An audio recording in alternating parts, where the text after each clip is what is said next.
Let's move on to other items that are happening out there. Emerson College poll shows Roy Moore leads by 6 in Alabama. There's another poll that's showing Roy Moore's lead continues now.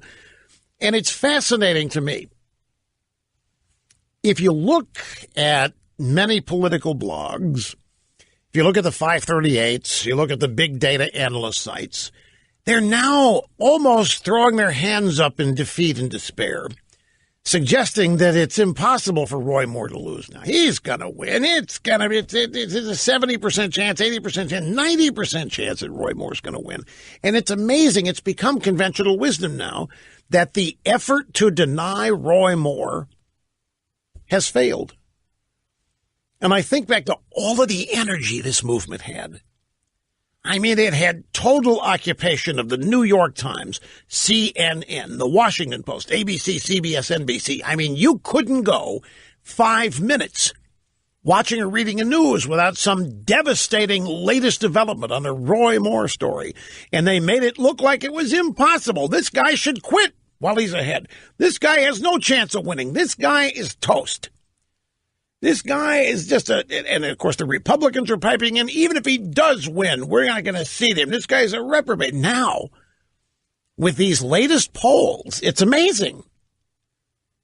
It seems like the opposition has thrown up its hands and are now concluding that there's no stopping the guy. And you can tinge of bitterness in these opinion pieces and straight news reports about the status of the race. And what has now happened is, instead of just pointing out that Roy Moore's going to win, they're now saying, but he ought to be winning by double digits. He ought to be in a straight race where this is just Republican versus Democrat with no baggage. Roy Moore should be walking away with this, but he may only etch out a 5 to 8 point win.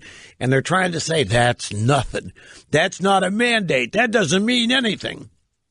And it's always a sure sign when the left figures their efforts have failed. They then try to project or cast the winner as having no power to do anything after the win, which is where they are now with Roy Moore.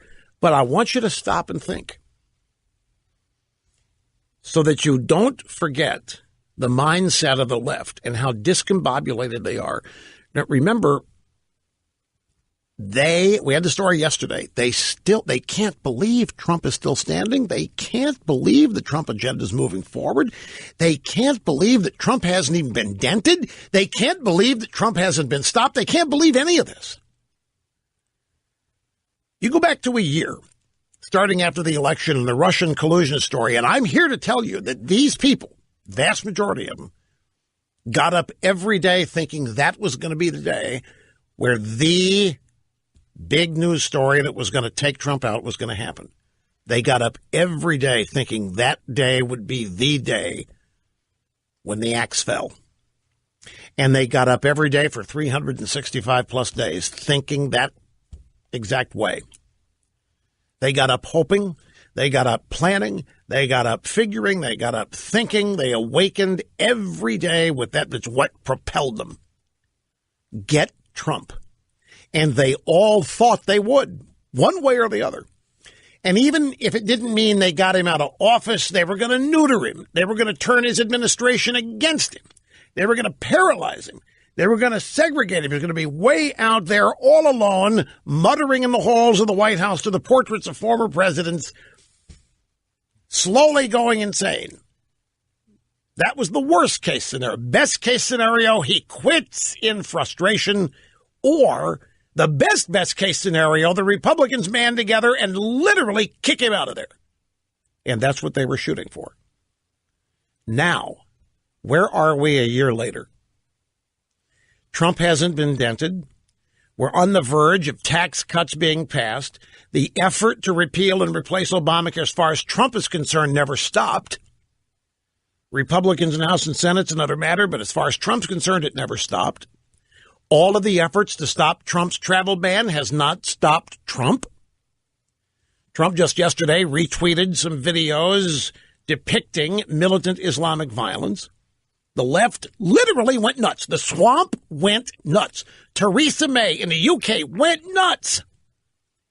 It was a huge violation of political correctness. And Trump said, Theresa, you're paying the wrong attention to the wrong thing. I'm not the person to pay attention to. I'm not the story. The story is militant Islam and terrorism and what it is doing to your country and mine and its potential.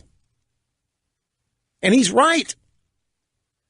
But they're so caught up in political correctness that militant Islam doesn't even exist, much less is it a danger. Donald Trump is the threat as far as all these establishment types are concerned. Where's Trump? Trump is triumphing. Trump is happy. Trump is growing into this job. You can tell that Trump every day now, I don't know what you call it. Is he actively enjoying it, or is he gotten used to it, comfortable with it? I don't know what, but Trump is clearly confident and happy to be where he is and is enjoying the job every day. This was not supposed to happen. Trump was supposed to be miserable. He's supposed to be unhappy. He's supposed to be frustrated. Supposed to be filled with hate. Supposed to be going crazy in public. Look who's going crazy in public. It's the media, the Democrat Party. Just last night, CNN with a bunch of segments on Trump incompetence, Trump derangement, Trump delusion, Trump dementia. David Rodham-Gergen suggests the Trump family needs to conduct an intervention and send the guy away to a mental rehab institution and put Mike Pence in the Oval Office. While all that is happening, Democrat star after Democrat heavyweight has fallen due to sexual harassment and sexual abuse charges. The names are big and powerful and too numerous to mention. Starting with Harvey Weinstein, the reputation of Bill Clinton is finally being impacted. You know, people aren't talking about that, but that's one of the offshoots of this. You haven't seen Bill Clinton in the midst of this. Bill Clinton doesn't have the ability to pop up and solve this for them. Bill Clinton can't say, hey, you know, well, we all need to come together on this and realize we've all made our mistakes in the past, but that was what it was. It was the past, and we need to love one another again. We need to start moving forward. They can't bring Clinton out to do that because Clinton's reputation, much as the last 20 years have been trying to erase the Lewinsky stuff, obviously a failure. Everything Bill Clinton did is now being cited and focused on for a new generation of people that didn't know about it. Hillary Clinton has become a laughing stock, and she doesn't know it. The Democrat Party is now running around trying to figure out which of its members they ought to force out and which they ought to try to keep, and to show them what really bad shape, to show you what really bad shape they're in. They think they need to save somebody like Al Franken. If they need to save Al Franken, they are in heap big doo-doo. If that's considered a success story. Bye-bye Matt Lauer. Bye-bye Harvey Weinstein. Not just celebrities. Weinstein, a big Democrat donor, a big Democrat fundraiser, a big Democrat bundler. Matt Lauer, a reliable media apparatchik for the Democrat Party, doing their work every morning on the Today Show and wherever else he went. Louis C.K., all of these highfalutin left-wing celebrities, Garrison Keillor. I mean, just yesterday, the producer for Jake Tapper's show on CNN waved sayonara. Hollywood producers, sub-producers, Hollywood makeup people, you name it, they're all dropping like flies.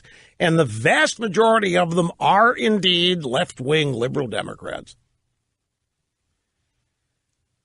Contrast that to the exuberance, the panic, the excitement of a year ago, where every day they got up knowing that was going to be the day they got rid of Donald Trump.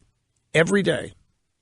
Every day was the day somebody was going to produce the news that Trump had indeed colluded personally with Putin to steal the election from, even though they knew that didn't happen. Even though they knew this was a contrived, made-up narrative, They were waiting for the day when somebody would have the hammer, the lie that could be sold as irrefutable, proving that Trump colluded. Even though it was a lie, it was going to be so powerful, Trump couldn't stop it, couldn't deal with it. They lived every day with this hope. It's what got them out of bed every day. It's what propelled them through the day, the belief that they were going to get Trump. Now the stock market is at an all-time high. New home ownership and prices are at an all-time high. Economic growth is much higher than it was ever under Barack Hussein Obama. From their standpoint, there's not too much else that could have gone wrong. Most everything they've dreamt of, hoped for, planned on, has blown up in their face. They are legitimately Wile E. Coyote. Trump is road runnering them off of every cliff while they're carrying the dynamite that explodes when they hit the bottom. And still they get up each and every day, believing, knowing, hoping that that day is going to be the day they frog march Donald Trump out of the White House in ankle chains and handcuffs. They still believe they're going to make that happen. Whereas the truth is, each day they continue to lose more ground. Each day it becomes clear they cannot mobilize public opinion to do their dirty work for them. They cannot shape public opinion to agree with them on Trump. They cannot separate Trump supporters from Trump. The one power they think they've always had to bend and shape, flame and fork public opinion, that's not even working. They are the ones deranged. They're the ones who are delusional, and thus they are the ones actually presenting a great danger, I think. We'll be back in a moment.